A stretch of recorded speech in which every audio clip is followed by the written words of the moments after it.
Ladies and gentlemen, welcome to another episode of The Weigh-In. The title of today's episode is Alienation, Murder in the First Degree. Love it. Love it. Bring it on, man. Okay, so I got a lot of information I'm going to drop. So, bear with me, everybody. So, as in the tradition of our alienation, series, we're talking about the close encounters, on the Hynek scale. So, close encounters of the sixth kind. Could you give us a little definition of the Hynek, who the Hynek is?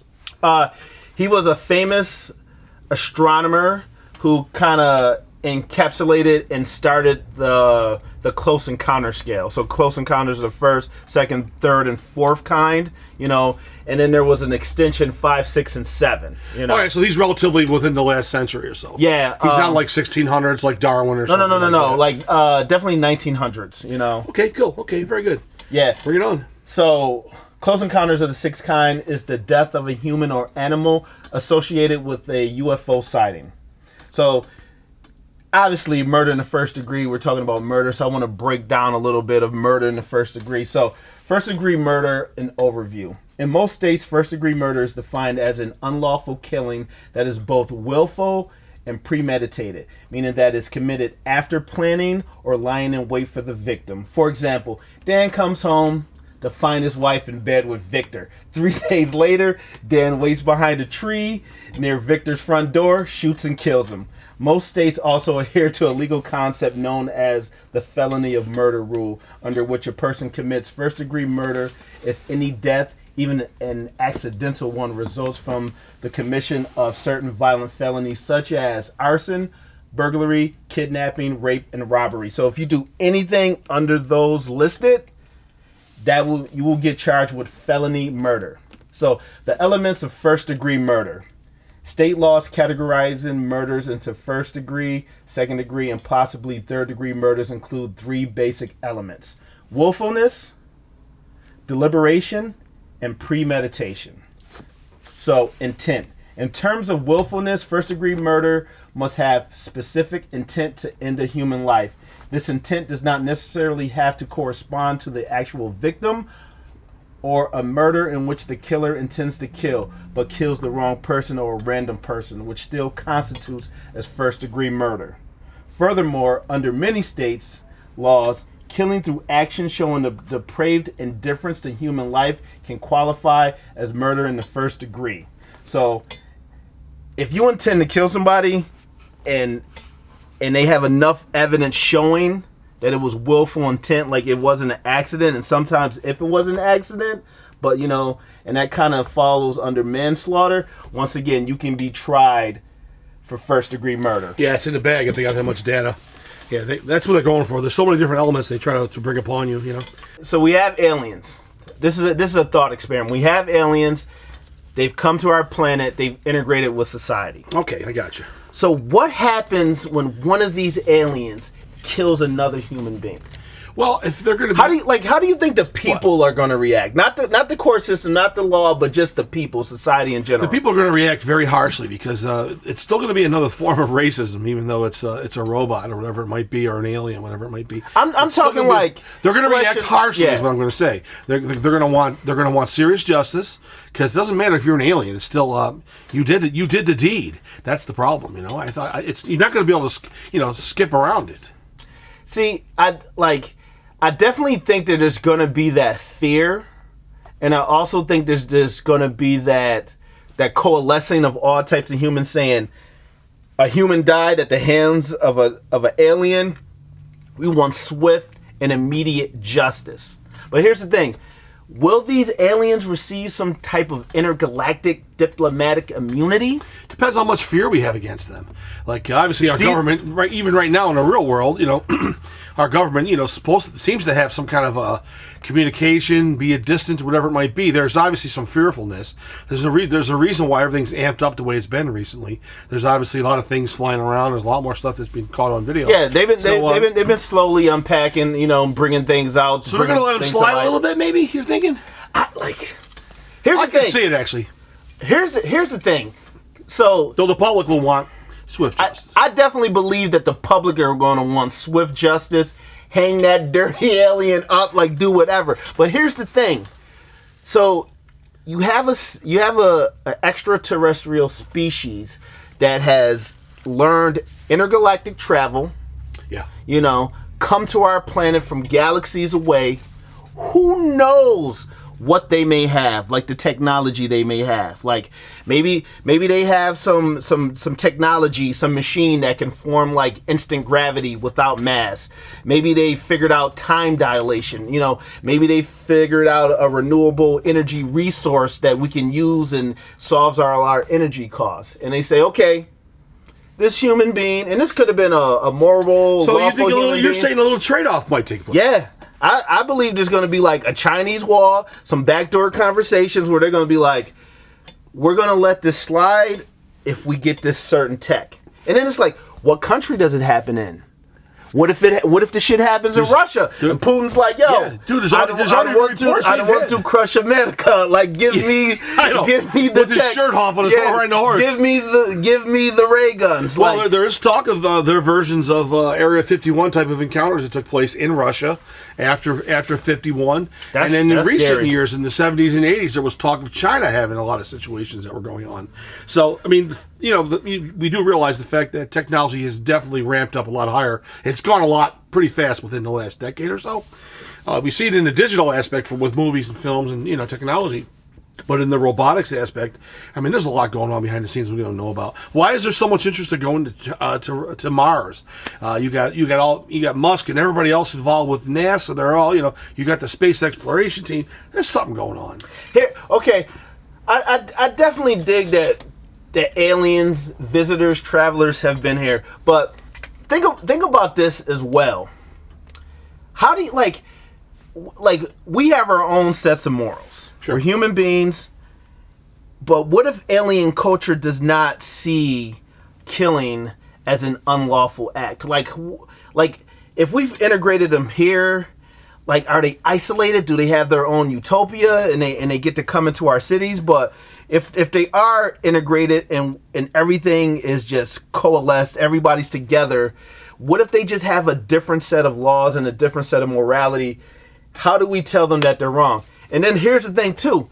What if we can't police them? What if we got a little Brightburn situation where they're all like little bad Supermen, you know, where they can just fly around, fly through buildings and shit? Well, obviously, they might look like some kind of a human-esque species of some humanoid, but I don't expect that they really are going to follow the same kind of rules.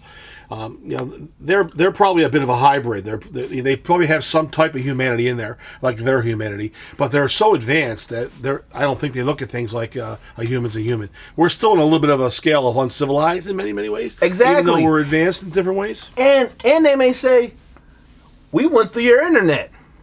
You're the biggest killers in this whole galaxy. Oh, we checked all the CNN film of all the wars too. What are you guys doing? Dropping nukes left and right. Yeah, like we killed one human being, so it's definitely going to be a sticky situation as far as like trying to convince, you know, a higher intelligent species that we're not the animals and they are. And then look at. Go ahead. I'm sorry. Go ahead. Then think about this.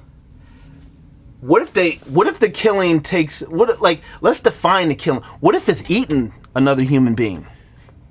I think it's for like, I don't think it's eating. I think it could be. We don't know. But I think it might have a lot of this is a thought experiment, though. We don't know. What if we're food to these creatures? Jeez, it's very possible. Anything's possible. Well, I think it has a lot to do with genetic experiments, because you heard things about like the Hopi Indians and the some of the other Indians from the Nevada and the Arizona areas where they actually believe that they actually were descendants of the space gods and all that bullshit.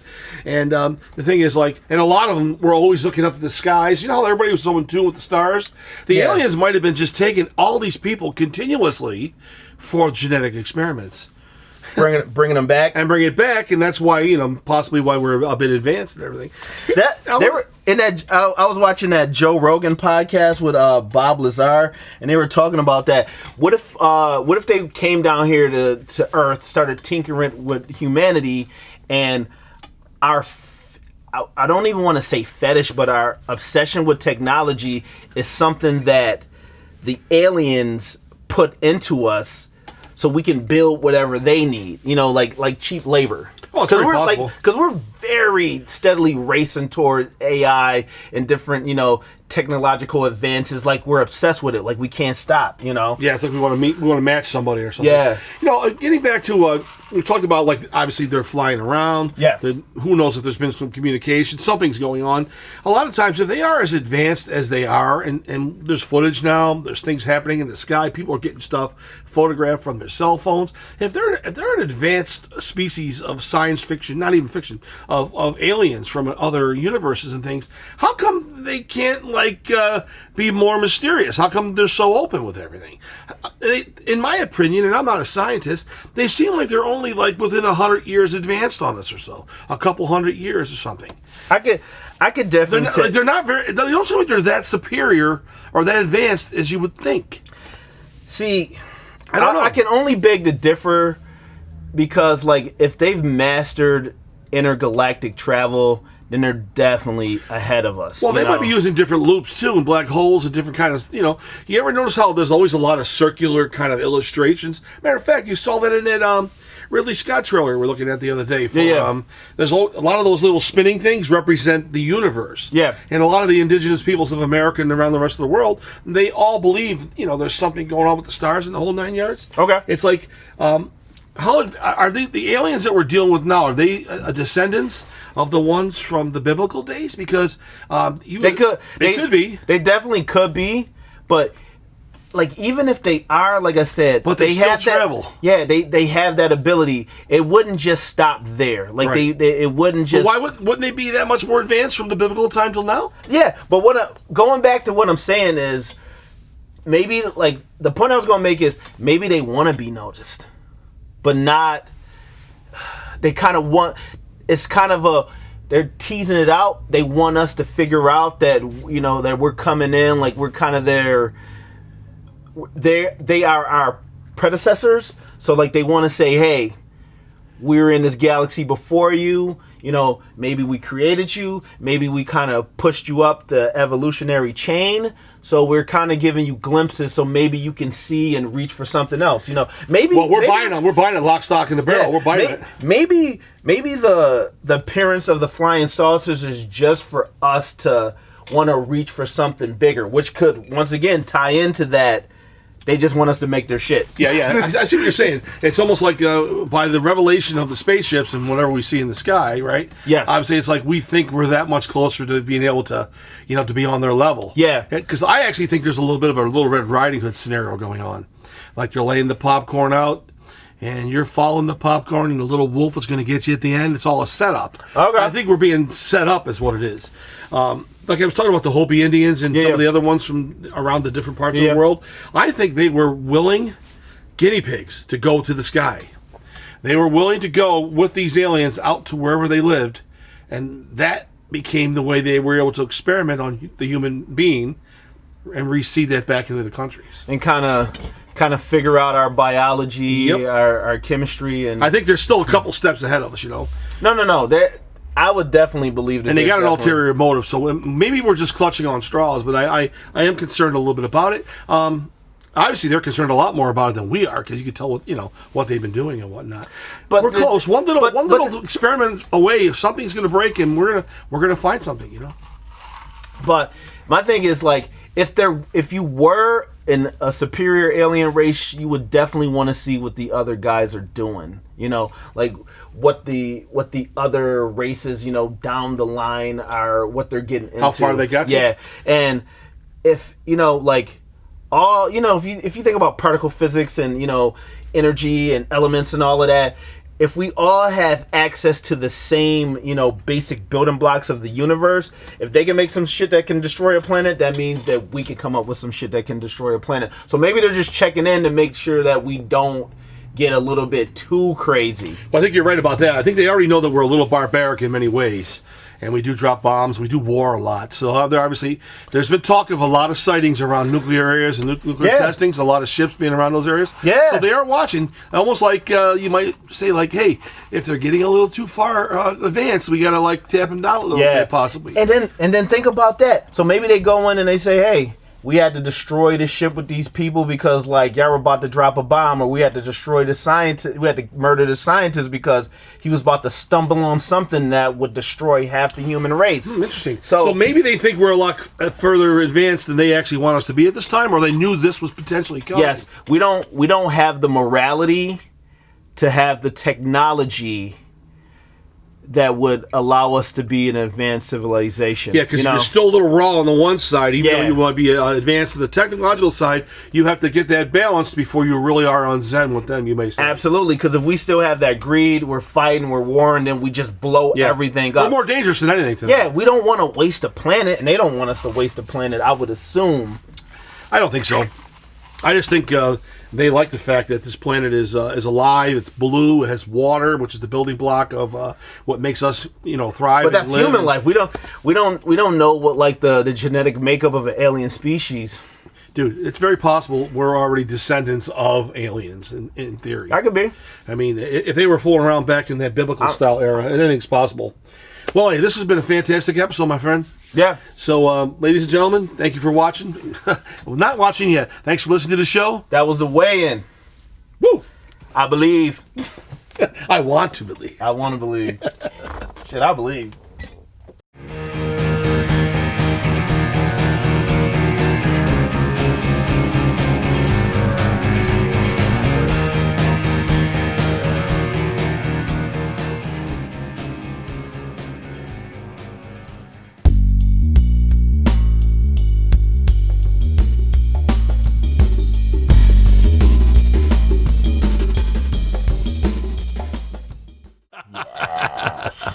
But there was also a movie that came out starring Corey Haim and Gary Busey in 1985 called Silver Bullet. Stephen King. Phenomenal. The little boy in the wheelchair. Yes. Oh, good stuff. Such a good movie. So, a wolf in sheep's clothing is an idiom of biblical origin, used to describe those playing a role contrary to their real character with whom contact can be dangerous, okay?